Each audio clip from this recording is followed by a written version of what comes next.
আমাকে একটু বলেন তো, শিক্ষা টাকা দিয়ে কেনা যায়? বলুন তো।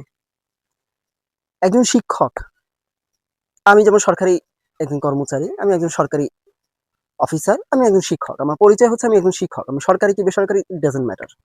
আমার সাথে স্টুডেন্টদের সম্পর্ক।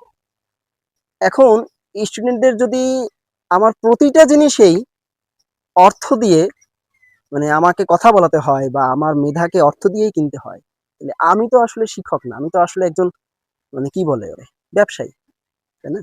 বিজনেসম্যান। তো শিক্ষাকে যারা বিজনেসের পর্যায়ে নিয়ে গিয়েছে, শিক্ষাকে যারা আসলে বিশেষ করে আপনারা যারা বেকার মানুষ, তাদের সাথেও যারা এই শিক্ষাকে বা আপনাদেরকে কিছু শিখাতে যেয়ে বা আপনাদেরকে কিছু দিতে যেয়ে অতিরিক্ত অর্থ নিয়ে বা যেখানে অর্থ না নিলেও চলতো, এই কাজগুলো যারা করতেছে তারাই আজকে দেখবেন যে অনেক সফল। বুঝছেন? তো এদের সাথে যদি আমি মাঝে, মাঝে নিজেকে মানে আমার ভিতরে যখন শয়তান ভর করে, প্রত্যেকটা মানুষের উপরেই ভর করে। আমার উপরে যখন ভর করে তখন মাঝে, মাঝে মনে হয় যে আমি ছেড়ে দিয়ে চলে যাই।